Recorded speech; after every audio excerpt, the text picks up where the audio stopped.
In the battle of Kurukshetra, he also fought very valiantly, but at the end he was killed by Arjuna.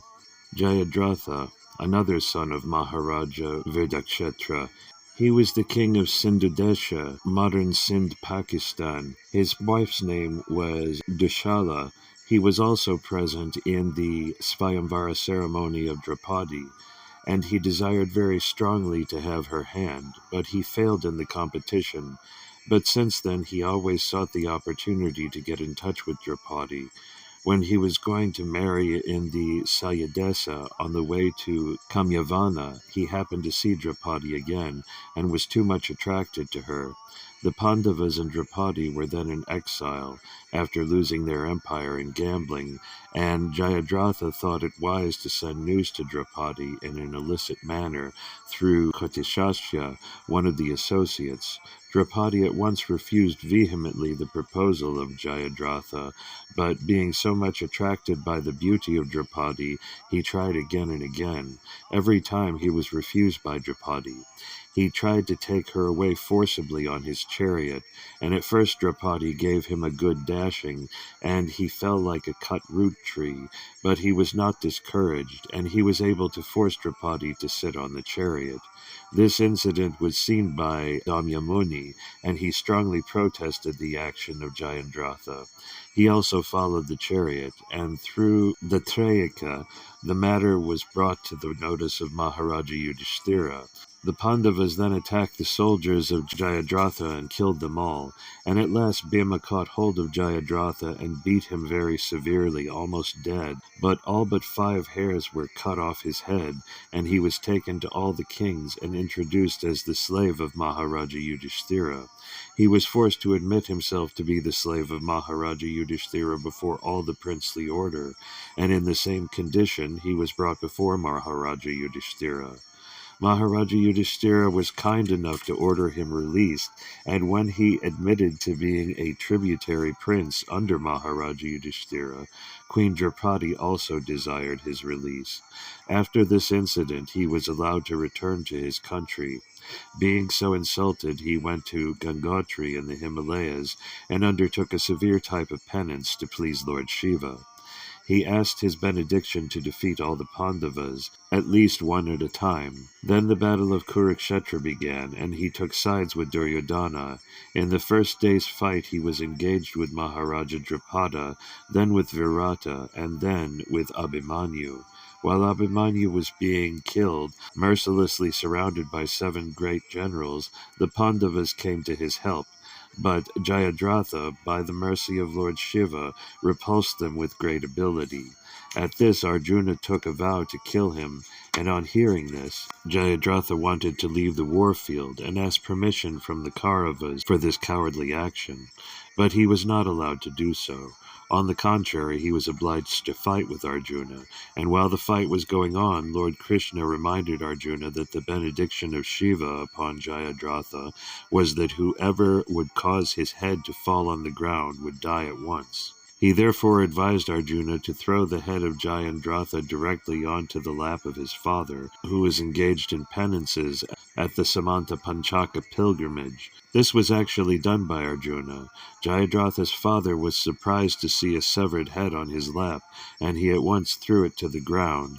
The father immediately died, his forehead being cracked in 7 pieces. Text 17. It was by his mercy only that my enemies neglected to kill me when I descended from my chariot to get water for my thirsty horses, and it was due to my lack of esteem for my Lord that I dared engage him as my chariot driver, for he is worshipped and offered services by the best men to attain salvation. Purport. The Supreme Lord, the personality of Godhead, Sri Krishna, is the object of worship both by impersonalists and by the devotees of the Lord. The impersonalists worship his glowing effulgence emanating from his transcendental body of eternal form, bliss, and knowledge, and the devotees worship him as the Supreme Personality of Godhead. Those who are below even the impersonalists consider him to be one of the great historical personalities. The Lord, however, descends to attract all by his specific transcendental pastimes, and thus he plays the part of the most perfect master, friend, son, and lover. His transcendental relation with Arjuna was in friendship, and the Lord therefore played the part perfectly, as he did with his parents, lovers, and wives. While playing in such a perfect transcendental relation, the devotee forgets, by the internal potency of the Lord, that his friend or son is the Supreme Personality of Godhead, although sometimes the devotee is bewildered by the acts of the Lord. After the departure of the Lord, Arjuna was conscious of his great friend, but there was no mistake on the part of Arjuna, nor any ill estimation of the Lord. Intelligent men are attracted by the transcendental acting of the Lord with a pure, unalloyed devotee like Arjuna. In the warfield, scarcity of water is a well-known fact.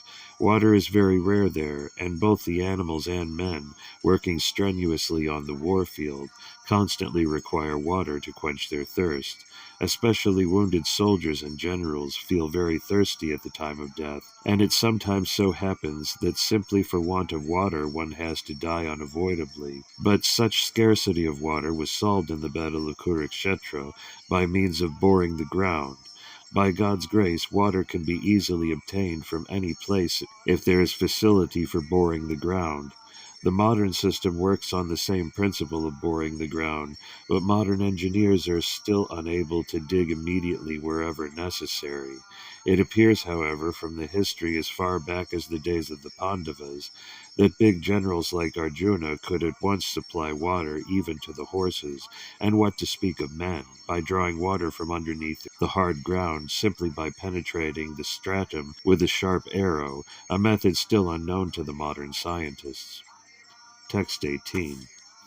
O king, his jokings and frank talks were pleasing and beautifully decorated with smiles.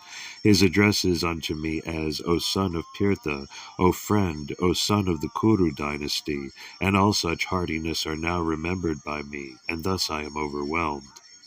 Text 19. Generally, both of us used to live together and sleep, sit, and loiter together, and at the time of advertising oneself for acts of chivalry, sometimes, if there were any irregularity, I used to reproach him by saying, "My friend, you are very truthful." Even in those hours when his value was minimized, he, being the Supreme Soul, used to tolerate all those utterings of mine, excusing me exactly as a true friend excuses his true friend, or a father excuses his son. Purport. Since the Supreme Lord Sri Krishna is all perfect, his transcendental pastimes with his pure devotees never lack anything in any respect, either as a friend, son, or lover. The Lord relishes the reproaches of friends, parents, or fiancés more than the Vedic hymns offered to him by great learned scholars and religionists in an official fashion. Text 20. O Emperor, now I am separated from my friend and dear most well-wisher, the Supreme Personality of Godhead, and therefore my heart appears to be void of everything. In his absence I have been defeated by a number of infidel cowherd men, while I was guarding the bodies of all the wives of Krishna. Purport. The important point in this verse is how it was possible that Arjuna could be defeated by a gang of ignoble cowherd men, and how such mundane cowherd men could touch the bodies of the wives of Lord Krishna, who were under the protection of Arjuna. Srila Viswanatha Chakravarti Thakura has justified the contradiction by research in the Vishnu Purana and Brahma Purana. In these Puranas it is said that once the fair denizens of heaven pleased Ashtavakra Muni by their service, and were blessed by the Muni to have the Supreme Lord as their husband. Ashtavakra Muni was curved in 8 joints of his body, and thus he used to move in a peculiar curved manner.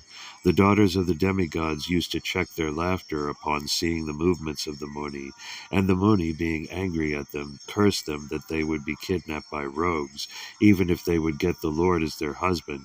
And later on the girls again satisfied the Muni by their prayers, and the Muni blessed them that they would regain their husband, even after being robbed by the rogues. So, in order to keep the words of the great Muni, the Lord himself kidnapped his wives from the protection of Arjuna. Otherwise they would have at once vanished from the scene as soon as they were touched by the rogues. Besides that, some of the gopis who prayed to become wives of the Lord returned to their respective positions after their desire was fulfilled. After the departure of Lord Krishna, he wanted all his entourage back to Godhead, and they were all called back under different conditions only. Text 21. I have the very same Gandhava bow, the same arrows, the same chariot drawn by the same horses, and I use them as the same Arjuna to whom all the kings offered their due respects. But in the absence of Lord Krishna, all of them at a moment's notice have become null and void. It is exactly like offering clarified butter on ashes, accumulating money with a magic wand, or sowing seeds on barren land. Purport. As we have discussed more than once, one should not be pulled up by borrowed plumes. All energies and powers are derived from the Supreme Source, Lord Krishna, and they act as long as he desires and cease to function as soon as he withdraws.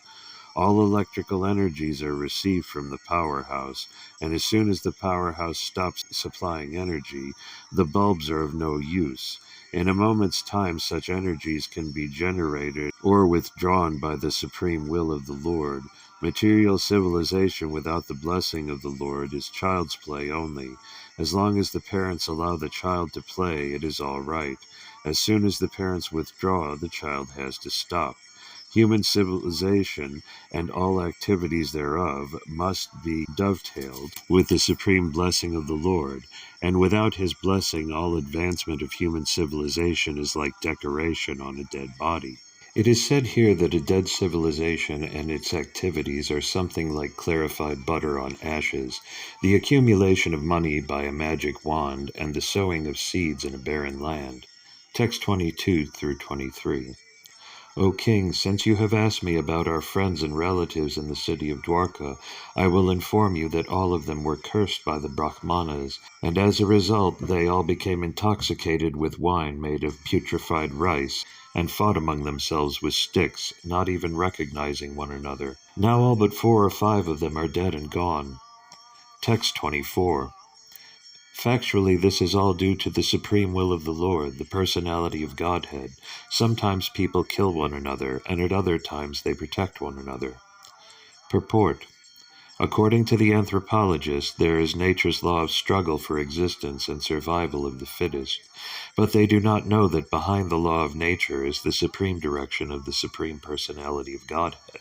In the Bhagavad Gita, it is confirmed that the law of nature is executed under the direction of the Lord. Whenever, therefore, there is peace in the world, it must be known that it is due to the good will of the Lord, and whenever there is upheaval in the world, it is also due to the supreme will of the Lord. Not a blade of grass moves without the will of the Lord. Whenever, therefore, there is disobedience of the established rules enacted by the Lord, there is war between men and nations. The surest way to the path of peace, therefore, is dovetailing everything to the established rule of the Lord. The established rule is that whatever we do, whatever we eat, whatever we sacrifice, or whatever we give in charity must be done to the full satisfaction of the Lord. No one should do anything, eat anything, sacrifice anything, or give anything in charity against the will of the Lord. Discretion is the better part of valor, and one must learn how to discriminate between actions which may be pleasing to the Lord and those which may not be pleasing to the Lord. An action is thus judged by the Lord's pleasure or displeasure. There is no room for personal whims. We must always be guided by the pleasure of the Lord. Such action is called yoga karmasu kaushalam, or actions performed which are linked with the Supreme Lord. That is the art of doing a thing perfectly.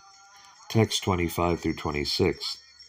O king, as in the ocean the bigger and stronger aquatics swallow up the smaller and weaker ones, so also the Supreme Personality of Godhead, to lighten the burden of the earth, has engaged the stronger Yadu to kill the weaker, and the bigger Yadu to kill the smaller. Purport. In the material world, the struggle for existence and survival of the fittest are laws because in the material world there is disparity between conditioned souls due to everyone's desire to lord it over the material resources. This very mentality of lording it over the material nature is the root cause of conditioned life. And to give facility to such imitation lords, the illusory energy of the Lord has created a disparity between conditioned living beings by creating the stronger and the weaker in every species of life. The mentality of lording it over the material nature and the creation has naturally created a disparity, and therefore the law of struggle for existence. In the spiritual world there is no such disparity, nor is there such a struggle for existence. In the spiritual world there is no struggle for existence because everyone there exists eternally. There is no disparity because everyone wants to render service to the Supreme Lord, and no one wants to imitate the Lord in becoming the beneficiary.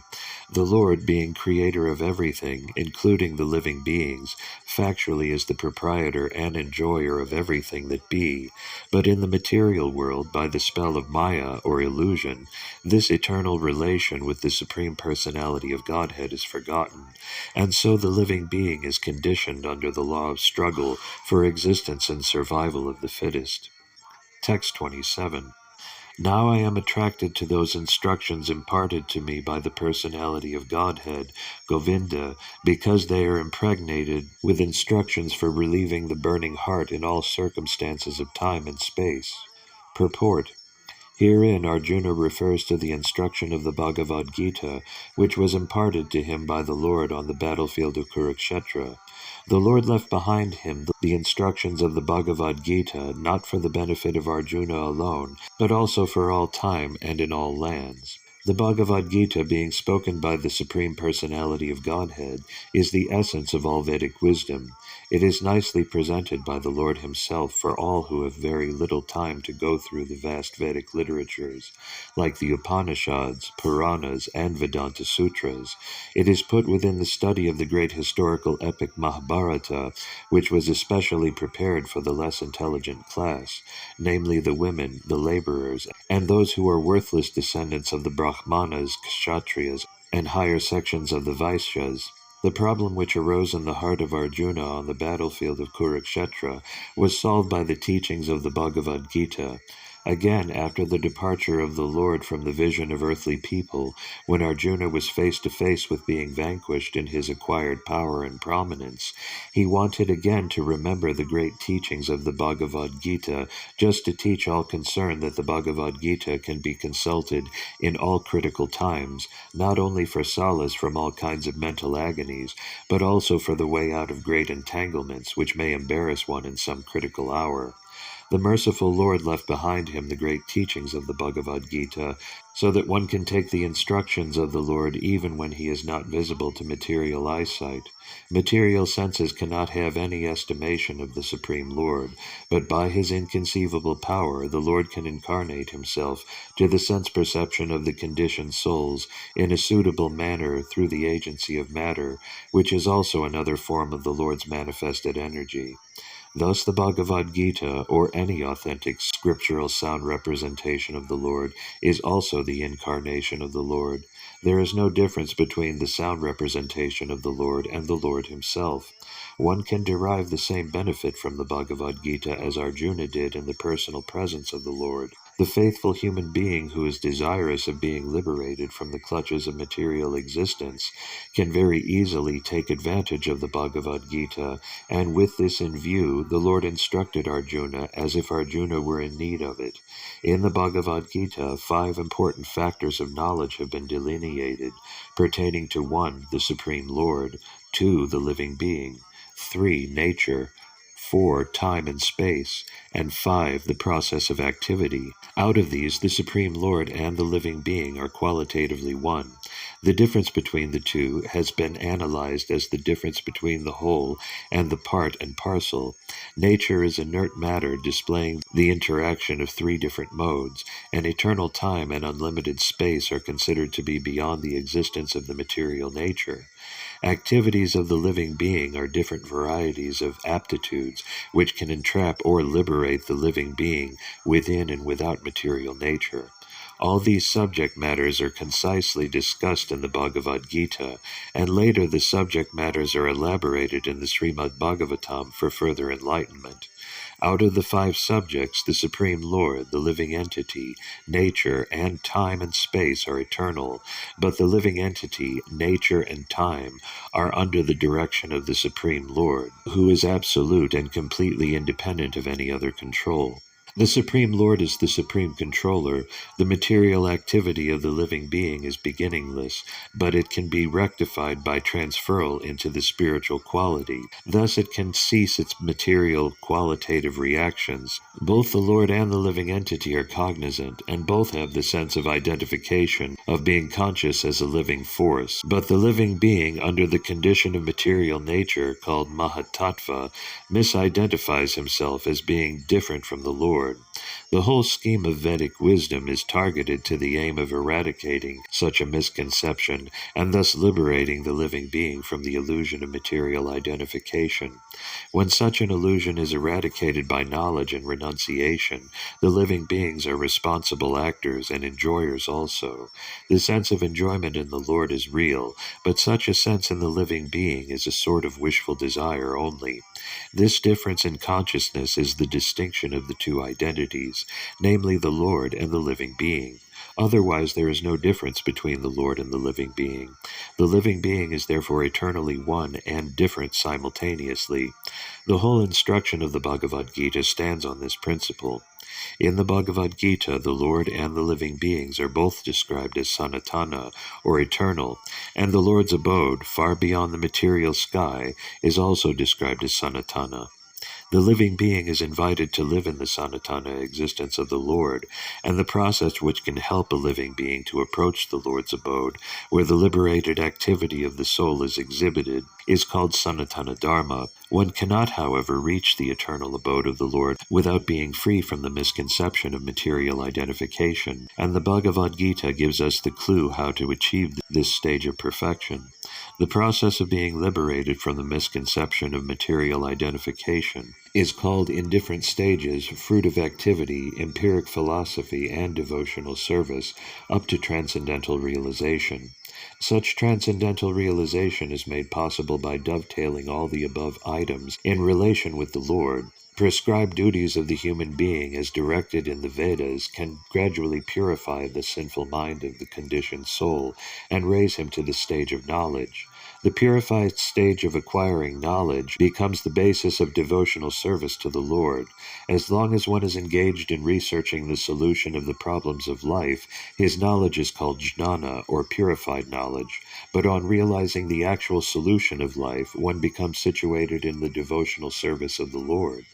The Bhagavad Gita begins with the problems of life by discriminating the soul from the elements of matter, and proves by all reason and argument that the soul is indestructible in all circumstances, and that the outer covering of matter, the body and the mind, change for another term of material existence, which is full of miseries.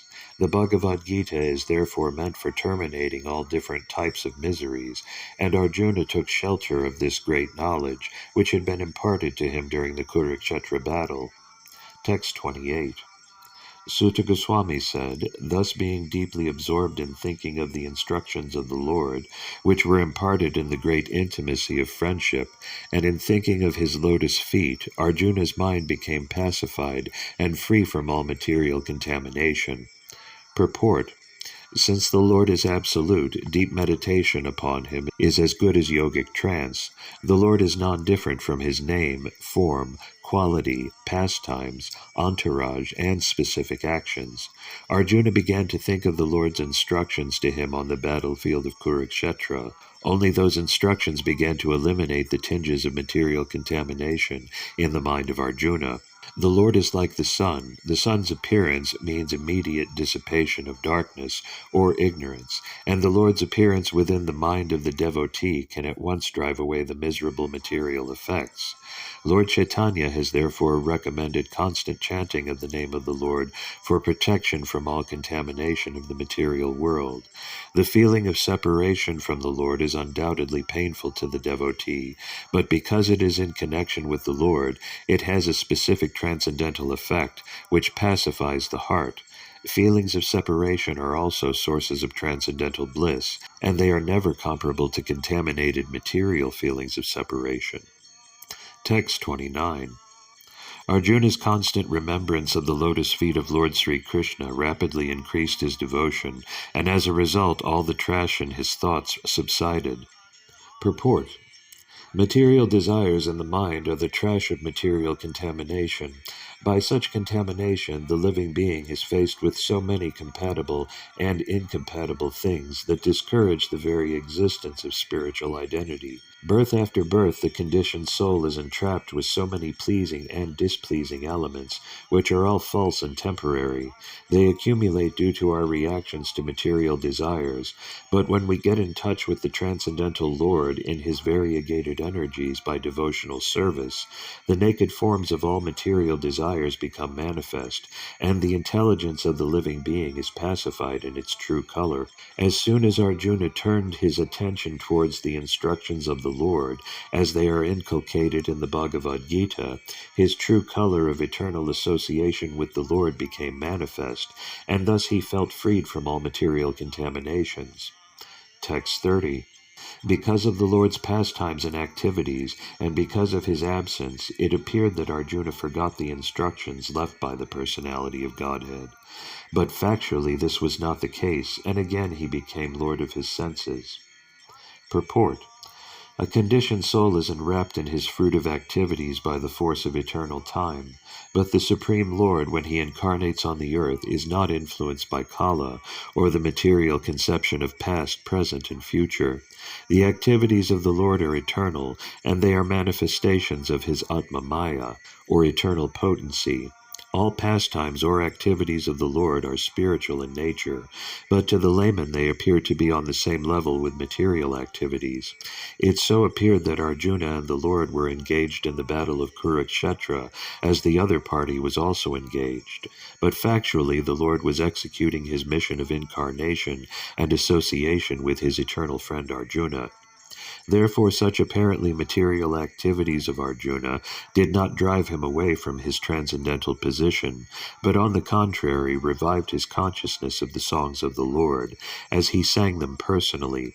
This revival of consciousness is assured by the Lord in the Bhagavad Gita 1865 as follows.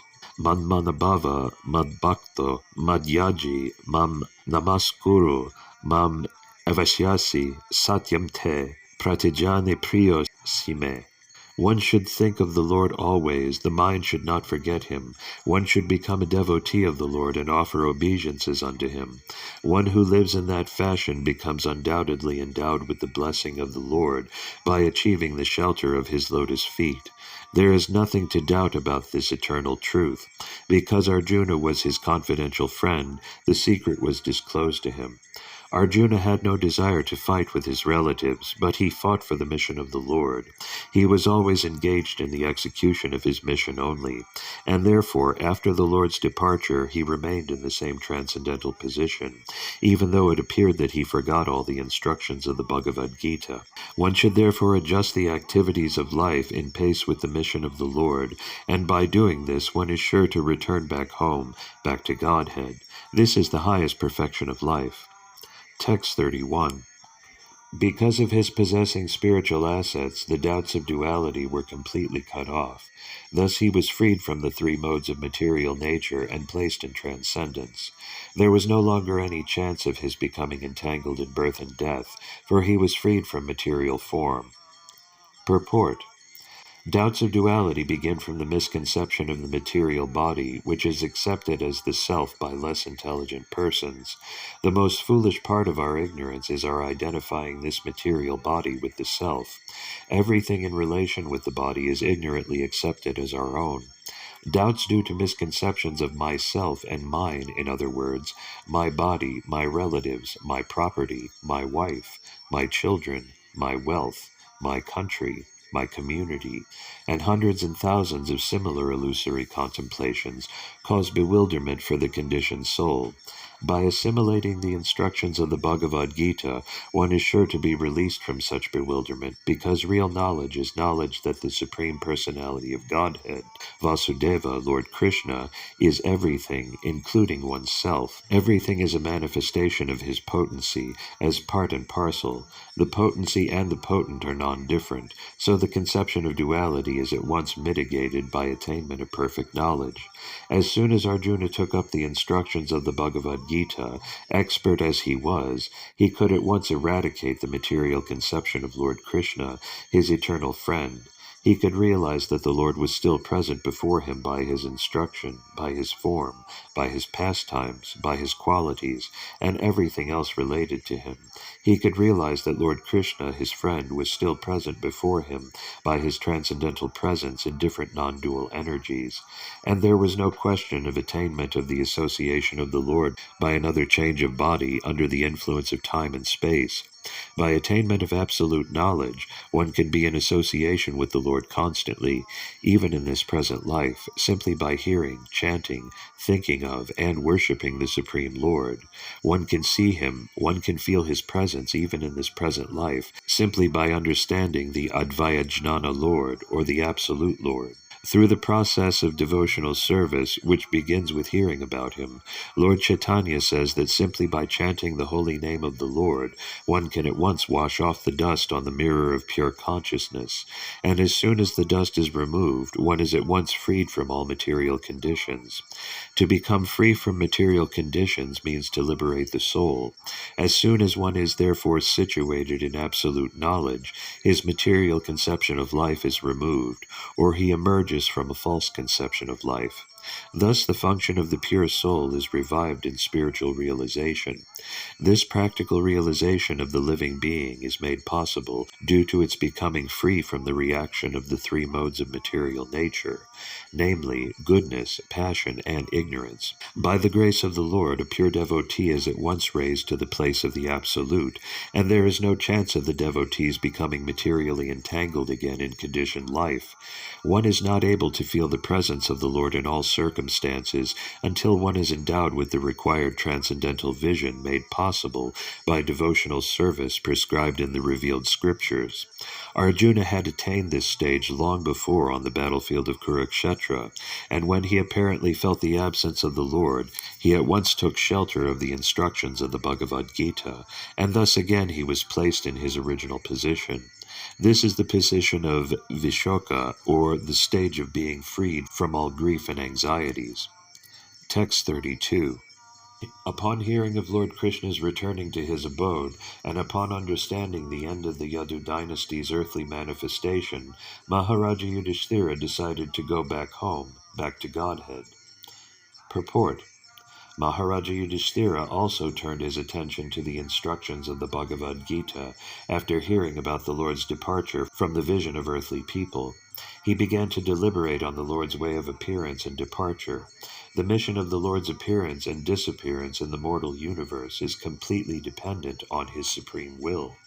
He is not forced to appear or disappear by any superior energy, as the living beings appear and disappear, being forced by the laws of nature.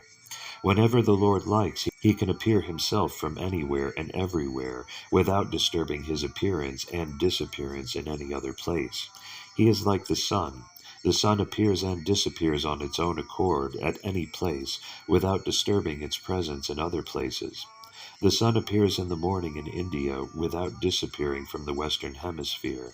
The sun is present everywhere and anywhere all over the solar system, but it so appears that in a particular place the sun appears in the morning and also disappears at some fixed time in the evening. The time limitation even of the sun is of no concern, and so what to speak of the Supreme Lord, who is the creator and controller of the sun. Therefore in the Bhagavad Gita it is stated that anyone who factually understands the transcendental appearance and disappearance of the Lord by his inconceivable energy becomes liberated from the laws of birth and death and is placed in the eternal spiritual sky where the Vaikuntha planets are. There such liberated persons can eternally live without the pangs of birth, death, old age, and disease. In the spiritual sky, the Lord and those who are eternally engaged in the transcendental loving service of the Lord are all eternally young, because there is no old age and disease, and there is no death. Because there is no death, there is no birth. It is concluded, therefore, that simply by understanding the Lord's appearance and disappearance in truth, one can attain the perfectional stage of eternal life. Therefore Maharaja Yudhishthira also began to consider going back to Godhead. The Lord appears on the earth or any other mortal planet along with his associates who live with him eternally, and the members of the Yadu family who were engaged in supplementing the pastimes of the Lord are no other than his eternal associates, and so also Maharaja Yudhishthira and his brothers and mother, etc., since the appearance and disappearance of the Lord and his eternal associates are transcendental. One should not be bewildered by the external features of appearance and disappearance. Text 33. Kunti, after overhearing Arjuna's telling of the end of the Yadu dynasty and disappearance of Lord Krishna, engaged in the devotional service of the transcendental personality of Godhead with full attention, and thus gained release from the course of material existence. Purport. The setting of the sun does not mean the end of the sun. It means that the sun is out of our sight. Similarly, the end of the mission of the Lord on a particular planet or universe only means that he is out of our sight. The end of the Yadu dynasty also does not mean that it is annihilated. It disappears along with the Lord out of our sight. As Maharaja Yudhishthira decided to prepare to go back to Godhead, so also Kunti decided, and thus she fully engaged herself in the transcendental devotional service of the Lord, which guarantees one a passport for going back to Godhead after quitting this present material body. The beginning of devotional service to the Lord is the beginning of spiritualizing the present body, and thus an unalloyed devotee of the Lord loses all material contact in the present body. The abode of the Lord is not a myth, as is thought by the unbelievers or ignorant people, but one cannot reach there by any material means, like a Sputnik or space capsule. But one can certainly reach there after leaving this present body, and one must prepare himself to go back to Godhead by practicing devotional service. That guarantees a passport for going back to Godhead, and Kunti adopted it. Text 34. The Supreme Unborn, Lord Sri Krishna, caused the members of the Yadu dynasty to relinquish their bodies, and thus he relieved the burden of the world. This action was like picking out a thorn with a thorn, though both are the same to the controller. Purport. Srila Vishwanatha Chakravarti Thakura suggests that the rishis like Shanaka and others who were hearing Srimad Bhagavatam from Sutta Goswami at Namisaranya were not happy to hear about the Yadus dying in the madness of intoxication. To give them relief from this mental agony, Sutta Goswami assured them that the Lord caused the members of the Yadu dynasty to relinquish their bodies, by which they had to take away the burden of the world. The Lord and his eternal associates appeared on earth to help the administrative demigods in eradicating the burden of the world. He therefore called for some of the confidential demigods to appear in the Yadu family and serve him in his great mission. After the mission was fulfilled, the demigods, by the will of the Lord, relinquished their corporeal bodies by fighting amongst themselves in the madness of intoxication. The demigods are accustomed to drinking the Soma Rasha beverage, and therefore the drinking of wine and intoxication are not unknown to them. Sometimes they were put into trouble for indulging in intoxication. Once the sons of Kuvera fell in the wrath of Narada for being intoxicated, but afterwards they regained their original forms by the grace of the Lord Sri Krishna. We shall find this story in the 10th canto. For the Supreme Lord, both the Asuras and the demigods are equal, but the demigods are obedient to the Lord, whereas the Asuras are not. Therefore the example of picking out a thorn by another thorn is quite befitting. One thorn which causes pinpricks on the leg of the Lord is certainly disturbing to the Lord, and the other thorn, which takes out the disturbing elements, certainly gives service to the Lord. So although every living being is a part and parcel of the Lord, still one who is a pinprick to the Lord is called an Ashura, and one who is a voluntary servitor of the Lord is called a Devata, or demigod. In the material world, the Devatas and Ashuras are always contending, and the Devatas are always saved from the hands of the Asuras by the Lord. Both of them are under the control of the Lord. The world is full of two kinds of living beings, and the Lord's mission is always to protect the Devatas and destroy the Asuras whenever there is such a need in the world, and to do good to both of them. Text 35. The Supreme Lord relinquished the body which he manifested to diminish the burden of the earth. Just like a magician, he relinquishes one body to accept different ones, like the fish incarnation and others. Purport. The Supreme Lord Personality of Godhead is neither impersonal nor formless, but his body is non-different from him, and therefore he is known as the embodiment of eternity, knowledge, and bliss. In the Brihad Vaishnava Tantra, it is clearly mentioned that anyone who considers the form of Lord Krishna to be made of material energy must be ostracized by all means, and if by chance the face of such an infidel is seen, one must clean himself by jumping in the river with his clothing. The Lord is described as Amrita, or deathless, because he has no material body. Under the circumstances, the Lord's dying, or quitting his body, is like the jugglery of a magician. The magician shows by his tricks that he is cut to pieces, burnt to ashes, or made unconscious by hypnotic influences, but all are false shows only.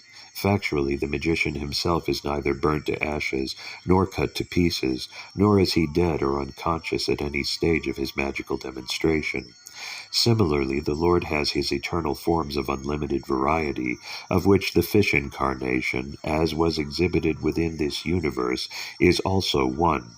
Because there are innumerable universes, somewhere or other the fish incarnation must be manifesting his pastimes without cessation. In this verse, the particular word date, eternally accepted, and not the word ditva, accepted for the occasion, is used. The idea is that the Lord does not create the fish incarnation. He eternally has such a form, and the appearance and disappearance of such an incarnation serves particular purposes. In the Bhagavad Gita 7:24-25, the Lord says, "The impersonalists think that I have no form, that I am formless, but that at present I have accepted a form to serve a purpose, and now I am manifested." But such speculators are factually without sharp intelligence. Though they may be good scholars in the Vedic literatures, they are practically ignorant of my inconceivable energies and my eternal forms of personality. The reason is that I reserve the power of not being exposed to the non-devotees by my mystic curtain. The less intelligent fools are therefore unaware of my eternal form, which is never to be vanquished and is unborn. In the Padma Purana it is said that those who are envious and always angry at the Lord are unfit to know the actual and eternal form of the Lord. In the Bhagavatam also it is said that the Lord appeared like a thunderbolt to those who were wrestlers. Sisupala at the time of being killed by the Lord could not see him as Krishna, being dazzled by the glare of the Brahmajyoti. Therefore the temporary manifestation of the Lord as a thunderbolt to the wrestlers appointed by Kamsa, or the glaring appearance of the Lord before Sisupala, was relinquished by the Lord, but the Lord as a magician is eternally existent and is never vanquished in any circumstance. Such forms are temporarily shown to the Asuras only, and when such exhibitions are withdrawn, the Asuras think that the Lord is no more existent, just as the foolish audience thinks the magician to be burnt to ashes or cut to pieces. The conclusion is that the Lord has no material body, and therefore he is never to be killed or changed by his transcendental body. Text 36. When the personality of Godhead, Lord Krishna, left this earthly planet in his self-same form, from that very day Kali, who had already partially appeared, became fully manifest to create inauspicious conditions for those who are endowed with a poor fund of knowledge. Purport.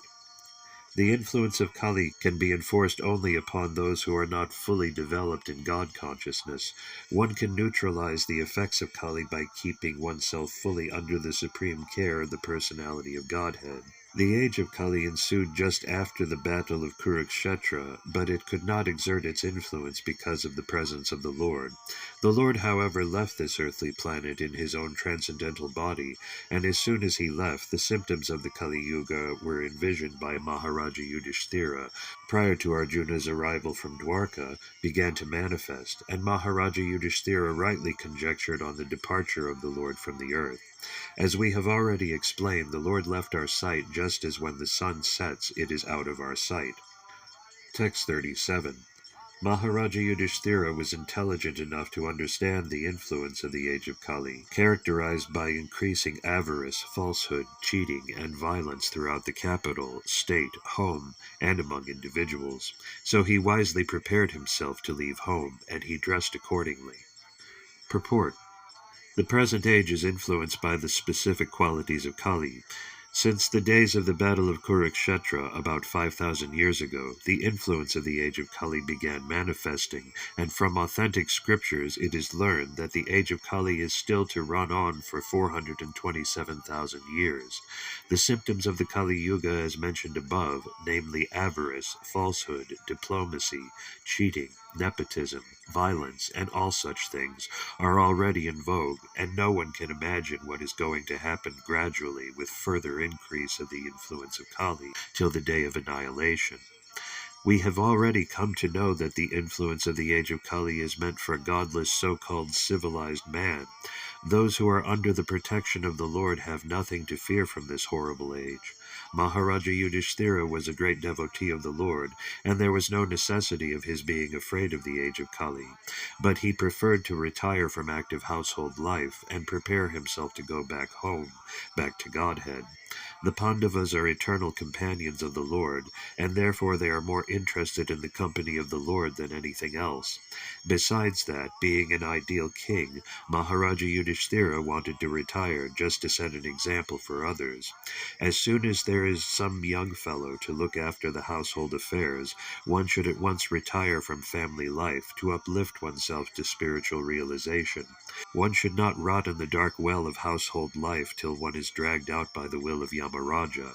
Modern politicians should take lessons from Maharaja Yudhishthira about voluntary retirement from active life, and should make room for the younger generation. Also, retired old gentlemen should take lessons from him and leave home for spiritual realization before forcefully dragged away to meet death. Text 38. Thereafter, in the capital of Hastinapura, he enthroned his grandson, who was trained and equally qualified as the emperor and master of all land bordered by the seas. Purport. The total land on the earth bordered by the seas was under the subjugation of the king of Hastinapura. Maharaja Yudhishthira trained his grandson Maharaja Parikshit, who was equally qualified in state administration in terms of the king's obligation to the citizens. Thus Parikshit was enthroned on the seat of Maharaja Yudhishthira prior to his departure back to Godhead. Concerning Maharaja Parikshit, the specific word used, Vinayanam, is significant. Why was the king of Hastinapura, at least till the time of Maharaja Parikshit, accepted as the emperor of the world? The only reason is that the people of the world were happy because of the good administration of the emperor. The happiness of the citizens was due to the ample production of natural produce, such as grains, fruits, milk, herbs, valuable stones, minerals, and everything that the people needed. They were even free from all bodily miseries, anxieties of mind, and disturbances caused by natural phenomena and other living beings. Because everyone was happy in all respects, there was no resentment, although there were sometimes battles between the state kings for political reasons and supremacy. Everyone was trained to attain the highest goal of life, and therefore the people were also enlightened enough not to quarrel over trivialities. The influence of the age of Kali gradually infiltrated the good qualities of both the kings and the citizens, and therefore a tense situation developed between the ruler and the ruled. But still, even in the age of disparity between the ruler and the ruled, there can be spiritual emolument and God consciousness. That is a special prerogative. Text 39. Then he posted Vajra, the son of Aniruddha, grandson of Lord Krishna, at Madura as the king of Surasena. Afterwards, Maharaja Yudhishthira performed a Prajapatya sacrifice and placed in himself the fire for quitting household life. Purport. Maharaja Yudhishthira, after placing Maharaja Parikshit on the imperial throne of Hastinapura, and after posting Vajra, the great-grandson of Lord Krishna, as the king of Madura, accepted the renounced order of life. The system of 4 orders of life and 4 castes in terms of quality and work, known as Varnashrama Dharma, is the beginning of real human life, and Maharaja Yudhishthira, as the protector of this system of human activities, timely retired from active life as a sannyasi, handing over the charge of the administration to a trained prince, Maharaja Parikshit. The scientific system of Varnashrama Dharma divides the human life into 4 divisions of occupation and 4 orders of life. The 4 orders of life, as Brahmachari, Grihastha, Vanaprastha, and Sannyasi, are to be followed by all, irrespective of the occupational division. Modern politicians do not wish to retire from active life, even if they are old enough, but Yudhishthira Maharaja, as an ideal king, voluntarily retired from active administrative life to prepare himself for the next life. Everyone's life must be so arranged that the last stage of life, say at least the last 15 to 20 years prior to death, can be absolutely devoted to the devotional service of the Lord to attain the highest perfection of life. It is really foolishness to engage oneself all the days of one's life in material enjoyment and fruitive activities, because as long as the mind remains absorbed in fruitive work for material enjoyment, there is no chance of getting out of conditioned life or material bondage. No one should follow the suicidal policy of neglecting one's supreme task of attaining the highest perfection of life, namely going back home, back to Godhead. Text 40. Maharaja Yudhishthira at once relinquished all his garments, belt, and ornaments of the royal order, and became completely disinterested and unattached to everything. Purport. To become purified of material contamination is the necessary qualification of becoming one of the associates of the Lord. No one can become an associate of the Lord or can go back to Godhead without such purification. Maharaja Yudhishthira, therefore, to become spiritually pure, at once gave up his royal opulence, relinquishing his royal dress and garments. The kashaya, or saffron loincloth of a sannyasi, indicates freedom from all attractive material garments, and thus he changed his dress accordingly. He became disinterested in his kingdom and family, and thus became free from all material contamination or material designation. People are generally attached to various kinds of designations, the designations of family, society, country, occupation, wealth, position, and many others. As long as one is attached to such designations, he is considered materially impure. The so-called leaders of men in the modern age are attached by national consciousness, but they do not know that such false consciousness is also another designation of the materially conditioned soul. One has to relinquish such designations before one can become eligible to go back to Godhead. Foolish people adore such men who die in national consciousness, but here is an example of Maharaja Yudhishthira, a royal king who prepared himself to leave this world without such national consciousness. And yet he is remembered even today because he was a great pious king, almost on the same level with the personality of Godhead Sri Rama.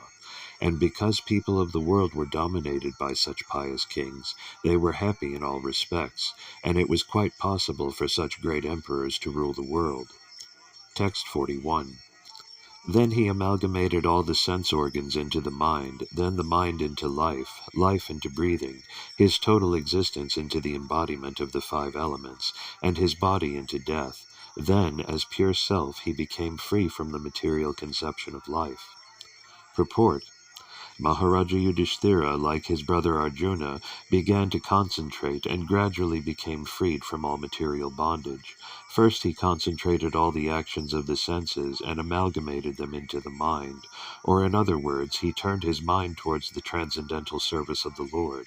He prayed that since all material activities are performed by the mind in terms of actions and reactions of the material senses, and since he was going back to Godhead, the mind would wind up its material activities and be turned towards the transcendental service to the Lord. There was no longer a need for material activities. Actually, the activities of the mind cannot be stopped, for they are the reflection of the eternal soul. But the quality of the activities can be changed from matter to the transcendental service of the Lord. The material color of the mind is changed when one washes it from contaminations of life-breathing and thereby frees it from the contamination of repeated births and deaths and situates it in pure spiritual life. All is manifested by the temporary embodiment of the material body, which is a production of the mind at the time of death.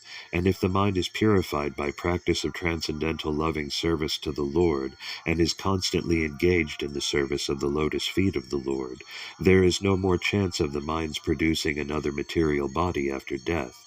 It will be freed from absorption in material contamination. The pure soul will be able to return home back to Godhead. Text 42.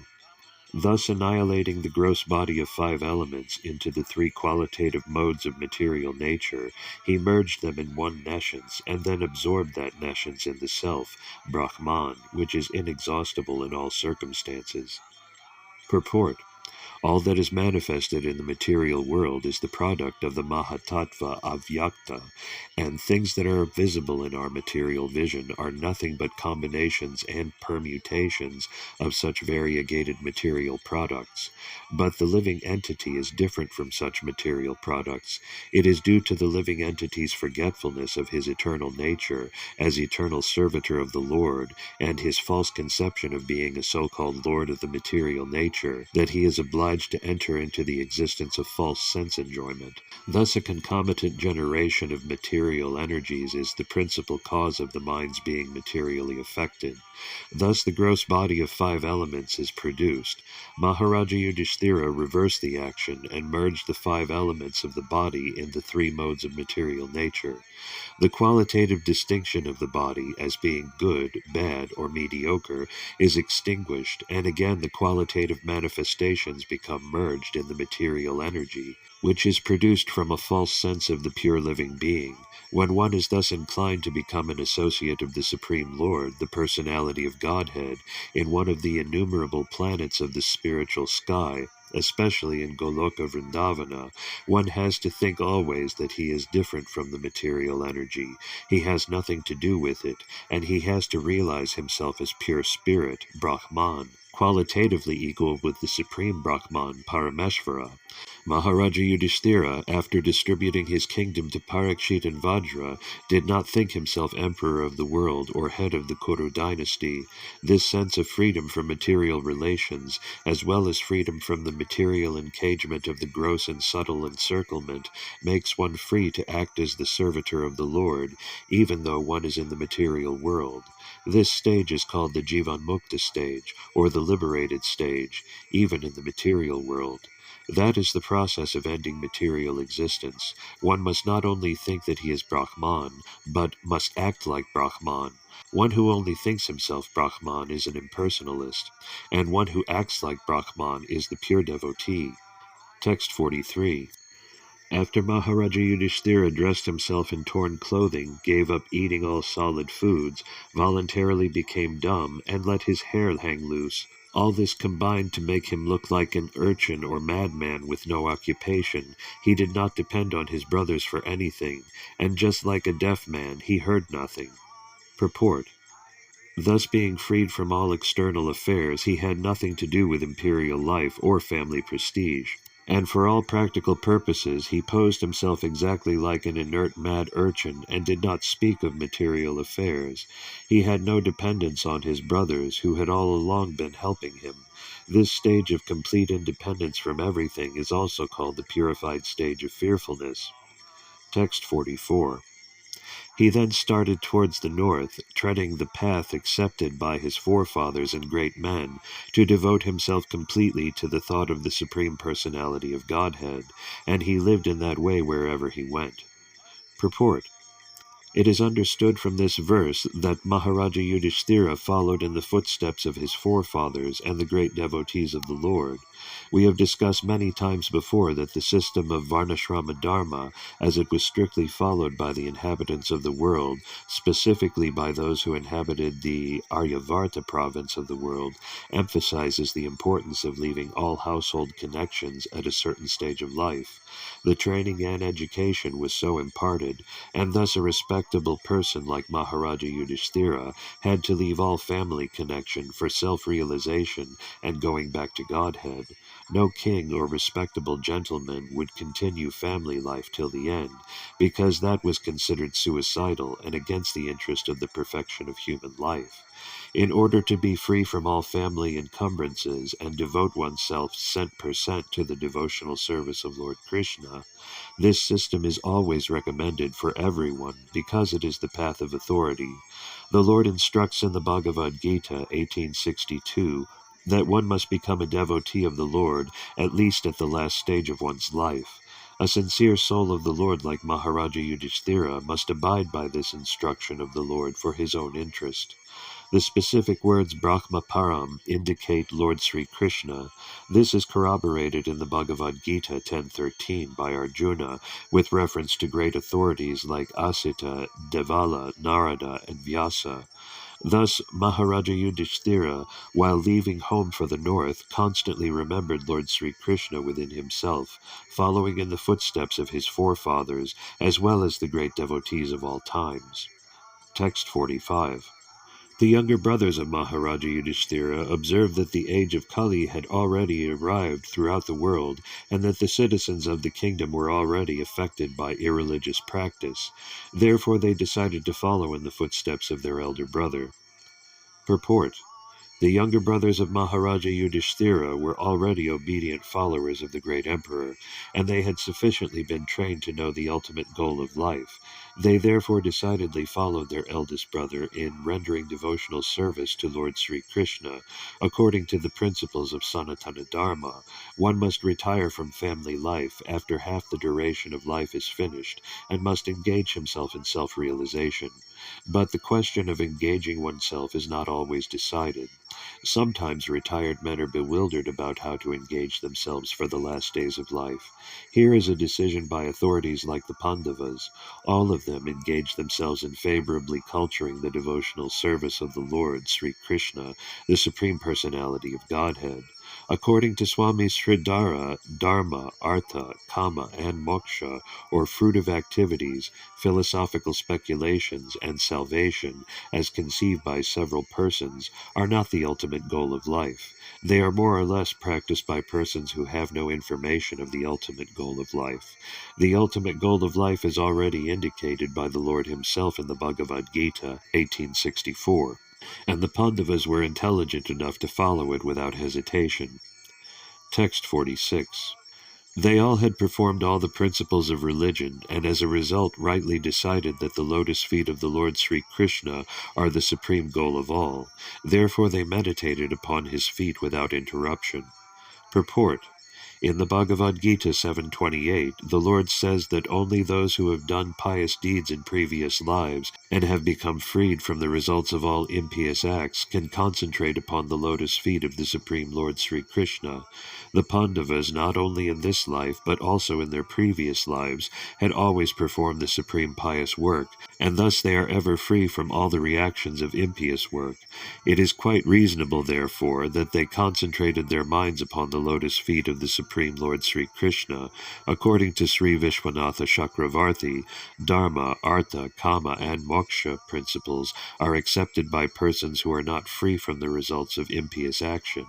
Such persons affected with the contaminations of the above four principles cannot at once accept the lotus feet of the Lord in the spiritual sky. The Vaikuntha world is situated far beyond the material sky. The material sky is under the management of Durga Devi, or the material energy of the Lord, but the Vaikuntha world is managed by the personal energy of the Lord. Texts 47 through 48. Thus, by pure consciousness, due to constant devotional remembrance, they attain the spiritual sky, which is ruled over by the Supreme Narayana, Lord Krishna. This is attained only by those who meditate upon the one Supreme Lord without deviation. This abode of the Lord Sri Krishna, known as Goloka Vrindavana, cannot be attained by persons who are absorbed in the material conception of life, but the Pandavas, being completely washed of all material contamination, attain that abode in their very same bodies. Purport. According to Srila Jiva Goswami, a person freed from the three modes of material qualities, namely goodness, passion, and ignorance, and situated in transcendence, can reach the highest perfection of life without change of body. Srila Sanatana Goswami, in his Hari Bhakti Vilasa, says that a person, whatever he may be, can attain the perfection of a twice-born Brahmana by undergoing the spiritual disciplinary actions under the guidance of a bona fide spiritual master, exactly as a chemist can turn gunmetal into gold by chemical manipulation.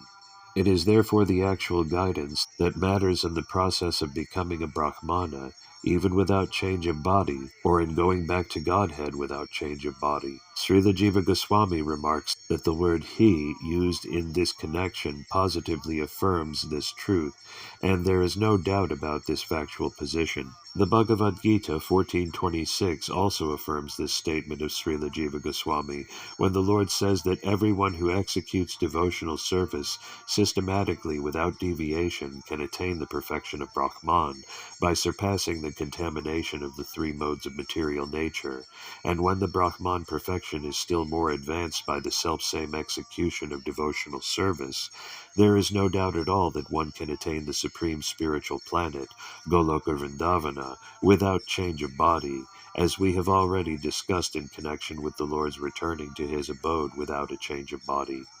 Text 49. Vidura, while on pilgrimage, left his body at Prabhasa.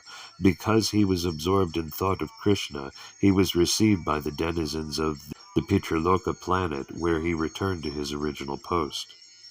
Purport. The difference between the Pandavas and Vidura is that the Pandavas are eternal associates of the Lord, the personality of Godhead, whereas Vidura is one of the administrative demigods in charge of the Pitraloka planet and is known as Yamaraja. Men are afraid of Yamaraja because it is he only who awards punishment to the miscreants of the material world. But those who are devotees of the Lord have nothing to fear from him. To the devotees he is a cordial friend, but to the non-devotees he is fear personified.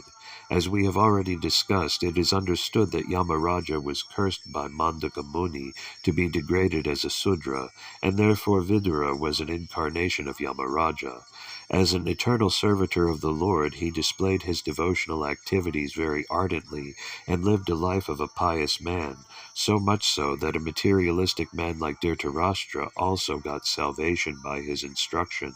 So by his pious activities in the devotional service of the Lord, he was able to always remember the lotus feet of the Lord, and thus he became washed of all contamination of a Sudra-born life.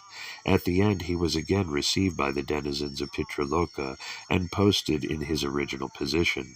The demigods are also associates of the Lord without personal touch, whereas the direct associates of the Lord are in constant personal touch with him. The Lord and his personal associates incarnate in many universes without cessation. The Lord remembers them all, whereas the associates forget due to their being very minute parts and parcels of the Lord. They are apt to forget such incidents due to being infinitesimal. This is corroborated in the Bhagavad Gita 4.5. Text 50. Draupadi also saw that her husbands, without caring for her, were leaving home. She knew well about Lord Vasudeva, Krishna, the personality of Godhead. Both she and Subhadra became absorbed in thoughts of Krishna and attained the same results as their husbands. Purport. When flying an airplane, one cannot take care of other planes. Everyone has to take care of his own plane, and if there is any danger, no other plane can help another in that condition. Similarly, at the end of life, when one has to go back home, back to Godhead, everyone has to take care of himself without help rendered by another. The help is, however, offered on the ground before flying in space. Similarly, the spiritual master, the father, the mother, the relatives, the husband, and others can all render help during one's lifetime, but while crossing the sea one has to take care of himself and utilize the instructions formerly received. Draupadi had 5 husbands, and no one asked Draupadi to come. Draupadi had to take care of herself without waiting for her great husbands, and because she was already trained, she at once took to concentration upon the lotus feet of Lord Vasudeva, Krishna, the personality of Godhead. The wives also got the same result as their husbands, in the same manner. That is to say, without changing their bodies, they reached the destination of Godhead. Srila Vishwanatha Chakravarti Thakura suggests that both Draupadi and Subhadra, although her name is not mentioned herein, got the same result. None of them had to quit the body. Text 51. The subject of the departure of the sons of Pandu for the ultimate goal of life back to Godhead is fully auspicious and is perfectly pure. Therefore anyone who hears this narration with devotional faith certainly gains the devotional service of the Lord, the highest perfection of life. Purport. Srimad Bhagavatam is a narration about the personality of Godhead and the devotees of the Lord like the Pandavas. The narration of the personality of Godhead and his devotees is absolute in itself, and thus to hear it with a devotional attitude is to associate with the Lord and constant companions of the Lord. By the process of hearing Srimad Bhagavatam, one can attain the highest perfection of life, namely going back home, back to Godhead, without failure. Thus end the Bhaktivedanta Purports of the first canto 15th chapter of the Srimad Bhagavatam, entitled The Pandavas Retire Timely. Chapter 16. How Parikshit Received the Age of Kali. Text 1. Sutta Goswami said, O learned Brahmanas, Maharaja Parikshit then began to rule over the world as a great devotee of the Lord, under the instructions of the best of the twice-born Brahmanas. He ruled by those great qualities which were foretold by expert astrologers at the time of his birth. Purport. At the time of Maharaja Parikshit's birth, the expert astrologer Brahmanas foretold some of his qualities. Maharaja Parikshit developed all those qualities, being a great devotee of the Lord. The real qualification is to become a devotee of the Lord, and gradually all the good qualities worthy of possession develop. Maharaja Parikshit was a Mahabhagavata, or a first-class devotee, who was not only well-versed in the science of devotion, but also able to convert others to become devotees by his transcendental instructions. Maharaja Parikshit was, therefore, a devotee of the first order, and thus he used to consult great sages and learned Brahmanas, who could advise him by the Shastras how to execute the state administration. Such great kings were more responsible than modern elected executive heads, because they obliged the great authorities by following their instructions left in Vedic literatures. There was no need for impractical fools to enact daily a new legislative bill and to conveniently alter it again and again to serve some purpose. The rules and regulations were already set forth by great sages like Manu, Vajravalkya, Parashara, and other liberated sages, and the enactments were all suitable for all ages in all places. Therefore the rules and regulations were standard and without flaw or defect. Kings like Maharaja Parikshit had their council of advisers, and all the members of that council were either great sages or Brahmanas of the first order. They did not accept any salary, nor had they any necessity for such salaries. The state would get the best advice without expenditure. They were themselves Samadarsi, equal to everyone, both man and animal. They would not advise the king to give protection to man and instruct him to kill the poor animals. Such council members were not fools or representatives to compose a fool's paradise. They were all self-realized souls, and they knew perfectly well how all living beings in the state would be happy, both in this life and in the next. They were not concerned with the hedonistic philosophy of eat, drink, be merry, and enjoy. They were philosophers in the real sense, and they knew well what is the mission of human life. Under all these obligations, the advisory council of the king would give correct directions, and the king or executive head, being himself a qualified devotee of the Lord, would scrutinizingly follow them for the welfare of the state.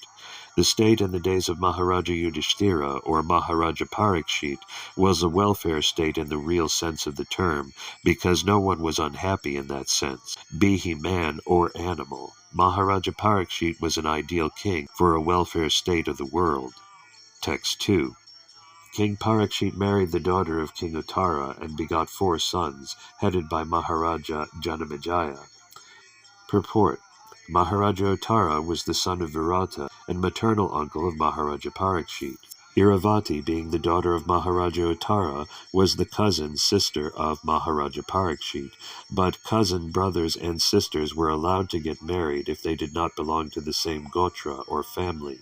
In the Vedic system of marriage, the importance of the gotra or family was stressed. Arjuna also married Subhadra, although she was his maternal cousin sister. Janamejaya, one of the Rajarshi kings and the famous son of Maharaja Parikshit. His mother's name was Iravati, or according to some, Madravati.